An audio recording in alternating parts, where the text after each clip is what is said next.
Halo adik-adik dan remaja misioner yang dikasihi Tuhan. Semoga kita semua dalam keadaan sehat. Berjumpa kembali dengan Kakak Ani dalam Do Re Mi, doa dan renungan misioner bersama sekami Paroki Santo Petrus dan Paulus Argapura pada hari ini, Sabtu 4 Oktober 2025. Hari ini kita akan merenungkan sabda Tuhan dari Injil Lukas pasal 10 ayat 17 sampai 24. Sebelum kita membaca dan merenungkan sabda Tuhan, marilah kita menandai diri kita dengan tanda kemenangan Kristus dan berdoa. Dalam nama Bapa dan Putra dan Roh Kudus. Amin. Allah yang berbelas kasih, sabdamu adalah terang dan pelita hidup kami. Bimbinglah kami dengan Roh Kudusmu untuk membaca dan merenungkan sabdamu. Dengan daya Roh Kudusmu, bukalah telinga dan hati kami untuk mendengarkan sabdamu. Terangilah budi dan hati kami untuk memahami sabdamu. Doronglah kehendak dan tekad kami untuk mengamalkan sabdamu dalam hidup dan perutusan kami sehari-hari. Demi Kristus Tuhan kami. Amin. Semoga Tuhan beserta kita. Inilah Injil Yesus Kristus menurut Lukas. Kemudian ke-70 murid itu kembali dengan gembira dan berkata, "Tuhan, juga setan-setan takluk kepada kami demi namamu." Lalu kata Yesus kepada mereka, "Aku melihat iblis jatuh seperti kilat dari langit. Sesungguhnya aku telah memberikan kuasa kepada kamu untuk menginjak ular dan kalajengking dan kuasa untuk menahan kekuatan musuh, sehingga tidak ada yang akan membahayakan kamu. Namun demikian, janganlah bersukacita karena roh-roh itu takluk kepadamu, tetapi bersukacitalah karena namamu ada terdaftar di sorga." Pada waktu itu juga bergembiralah Yesus dalam Roh Kudus dan berkata, "Aku bersyukur kepadamu Bapa, Tuhan langit dan bumi, karena semuanya itu Engkau sembunyikan bagi orang bijak dan orang pandai, tetapi Engkau nyatakan kepada orang kecil. Ya Bapa, itulah yang berkenan kepadamu. Semua telah diserahkan kepadaku oleh Bapakku, dan tidak ada seorang pun yang tahu siapakah anak selain Bapa, dan siapakah Bapa selain anak, dan orang yang kepadanya anak itu berkenan menyatakan hal itu." Sesudah itu berpalinglah Yesus kepada murid-muridnya tersendiri dan berkata, "Berbahagialah mata yang melihat apa yang kamu lihat. Karena aku berkata kepada kamu, banyak nabi dan raja ingin melihat apa yang kamu lihat, tetapi tidak melihatnya, dan ingin mendengar apa yang kamu dengar, tetapi tidak mendengar." Demikianlah sabda Tuhan. Adik-adik dan remaja misioner yang dikasihi Tuhan, dalam bacaan Injil hari ini, Yesus bergembira dalam Roh Kudus ketika ke-70 muridnya kembali dari tugas pengutusan. Dan para murid itu pun bersukacita karena kuasa setan takluk demi nama Yesus.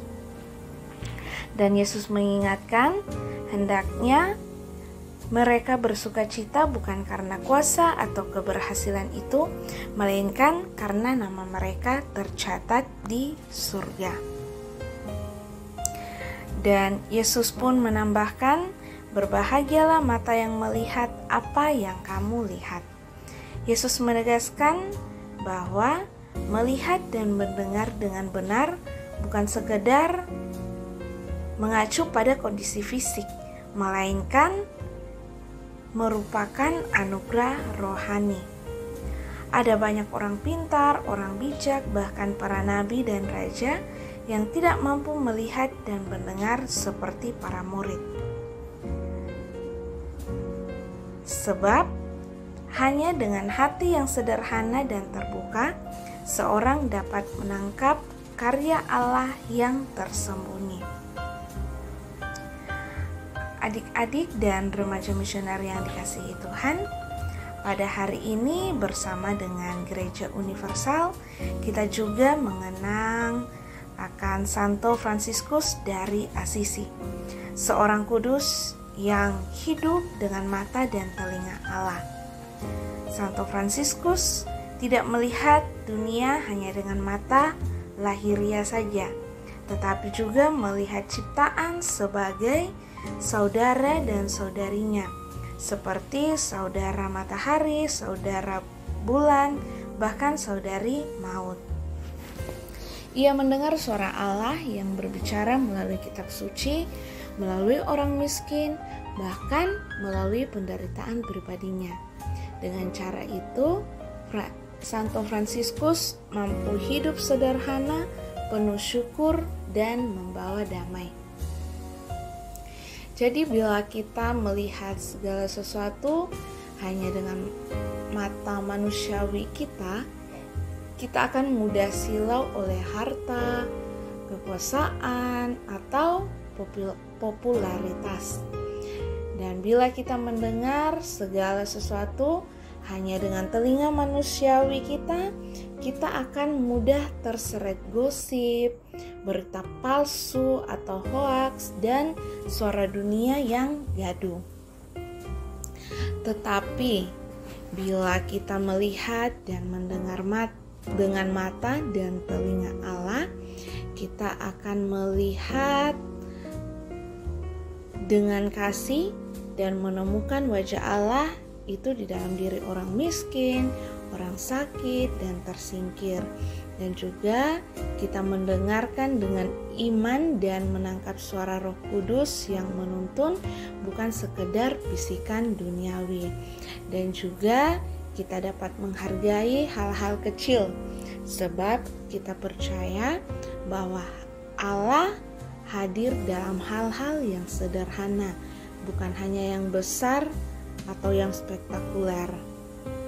Nah, hal inilah yang membuat Santo Fransiskus bisa hidup bahagia meskipun miskin. Ia bisa menjadi sumber damai meskipun tubuhnya sakit, dan tetap penuh syukur meskipun banyak mengalami penolakan.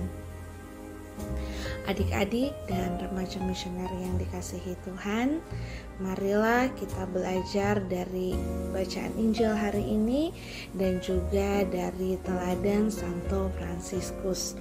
Mari kita belajar untuk jangan hanya melihat dengan mata duniawi kita, tetapi juga dengan mata Allah yang penuh belas kasihan. Mari kita belajar untuk tidak hanya mendengar dengan telinga duniawi, tetapi juga dengan telinga Allah yang penuh damai. Dan pada akhirnya, semoga kita pun mampu bersukacita, bukan karena kuasa atau kesuksesan di dunia ini, melainkan karena nama kita tercatat di surga. Semoga demikian. Tuhan memberkati. Marilah kita berdoa doa anak misioner. Tuhan Yesus, Engkau diutus Bapa menjadi berkat bagi dunia, menjadi selamat bagi manusia. Utuslah kami anak-anak-Mu di Indonesia untuk menjadi sahabat yang kuat bagi yang lemah, sahabat yang rela berkorban bagi yang menderita payah, sahabat penghibur bagi yang sakit dan gelisah. Tuhan Yesus, kami pun ingin menjadi utusan-utusan kecil-Mu, teman setia bagi yang tersingkir terlantarkan, teman bicara bagi yang kesepian terlupakan, sobat yang gembira bagi yang sedih dan susah, sobat penuh penghargaan bagi yang tak dicintai. Tuhan Yesus, utuslah kami kini dengan bantuan Roh Kudus-Mu menjadi garam dan ragi yang baik, menjadi terang dan obor yang cemerlang, membawa kegembiraan dan pengharapan. Tuhan Yesus, kuduskanlah badanku dan sucikanlah jiwaku. Kupersembahkan diriku padamu hari ini. Berkatilah semua anak dimanapun juga. Berkatilah semua orang yang kami jumpai, siapapun juga. Amin. Bapa kami yang ada di surga, dimuliakanlah namamu. Datanglah kerajaanmu, jadilah kehendakmu di atas bumi seperti di dalam surga. Berilah kami rezeki pada hari ini, dan ampunilah kesalahan kami, seperti kami pun mengampuni yang bersalah kepada kami. Dan janganlah masukkan kami ke dalam pencobaan, tetapi bebaskanlah kami dari yang jahat. Amin. Salam Maria, penuh rahmat Tuhan sertamu, terpujilah engkau di antara wanita, dan terpujilah buah tubuhmu Yesus. Santa Maria Bunda Allah, doakanlah kami yang berdosa ini, sekarang dan waktu kami mati. Amin. Kemuliaan kepada Bapa dan Putra dan Roh Kudus, seperti pada permulaan, sekarang, selalu, dan sepanjang segala abad. Amin. Anak-anak dan remaja misioner yang dikasihi Tuhan, semoga sepanjang hari ini kita selalu dijaga, dibimbing, dan disertai oleh Allah yang Maha Kuasa, dalam nama Bapa dan Putra dan Roh Kudus. Amin.